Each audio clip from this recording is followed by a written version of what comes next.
नमस्कार दोस्तों, आज हम आपके लिए कार्तिक माह में अध्याय 7 लेकर आए हैं। अध्याय सुनने के बाद आप हमारे चैनल को सब्सक्राइब करें, बेल आइकन को प्रेस करें ताकि हमारी वीडियो की नोटिफिकेशन सबसे पहले आप तक पहुंचे। वीडियो को लाइक और शेयर जरूर करें।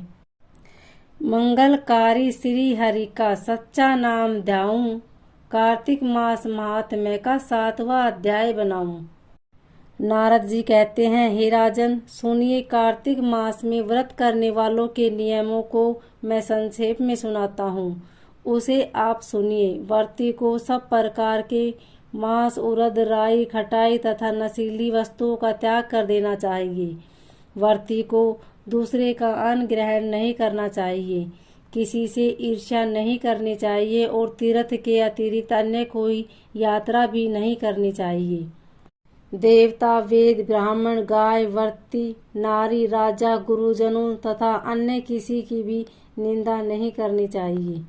व्रती को दाल, तिल, पकवान व दान किया हुआ भोजन ग्रहण नहीं करना चाहिए। किसी की चुगली या निंदा नहीं करनी चाहिए। किसी भी जीव मांस नहीं छूना चाहिए। पान, कत्था, चूना, नींबू, मसूर, बासी तथा झूठे भोजन का प्रयोग नहीं करना चाहिए।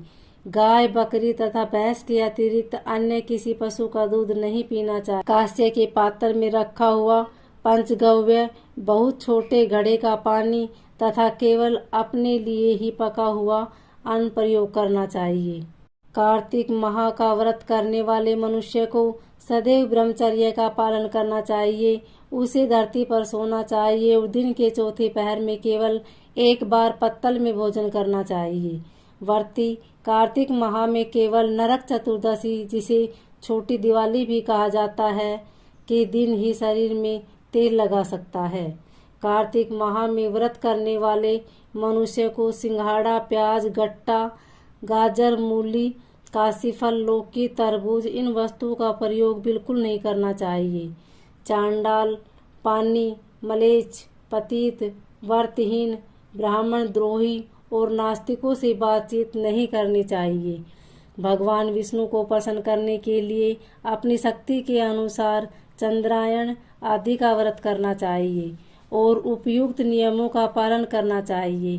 व्रती को प्रतिपदा को कुम्हेड़ा, द्वितीया को कटहल और तृतीया को तरुणी स्त्री और चतुर्थी को मूली, पंचमी को बेल और षष्ठी को तरबूज, सप्तमी को आंवला, अष्टमी को नारियल, नवमी को मूली, दसवीं को लौकी, एकादशी को परवल आदि, द्वादशी को बेर, त्रयोदशी को मट्ठा, चतुर्दशी को गाजर तथा पूर्णिमा को साग का प्रयोग नहीं करना चाहिए।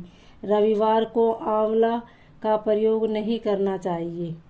कार्तिक माह में व्रत करने वाला मनुष्य यदि इन शाकों में से किसी शाक का सेवन करना चाहे तो पहले ब्राह्मण को देखकर ग्रहण करे।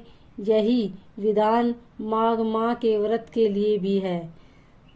देवोत्थानी एकादशी में पहले कही गई विधि के अनुसार नृत्य, जागरण, गायन, वादन आदि करना चाहिए। इसको विधि पूर्वक करने वाले मनुष्य को देखकर यमदूत ऐसे भाग जाते हैं जैसे सिंह की गर्जना से हाथी भाग जाते हैं। कार्तिक माह का व्रत सभी व्रतों में श्रेष्ठ है। इसके अतिरिक्त जितने भी व्रत यज्ञ है वह 1000 की संख्या में किए जाने पर भी इसकी तुलना नहीं कर सकते, क्योंकि यज्ञ करने वाले मनुष्यों को सीधा वैकुंठ की प्राप्ति होती है। ऐसी मान्यता है कि जिस प्रकार राजा की रक्षा करके अंगरक्षक करते हैं, उसी प्रकार कार्तिक माह का व्रत करने वाले की रक्षा भगवान विष्णु की आज्ञा से इंद्रादि देवता करते हैं। व्रती मनुष्य जहाँ कहीं भी रहता है वहीं पर उसकी पूजा होती है, उसका यश फैलता है। उसके निवास स्थान पर भूत पिशाच आदि कोई नहीं रह पाते। विधि विधान कार्तिक माह का व्रत करने वाले मनुष्य के पुण्यों का वर्णन करने से ब्रह्मा जी भी असमर्थ हैं। यह व्रत सभी पापों को नष्ट करने वाला, पुत्र पौत्र प्रदान करने वाला और धन धान्य की वृद्धि करने वाला है। बोलिए श्री हरि विष्णु भगवान।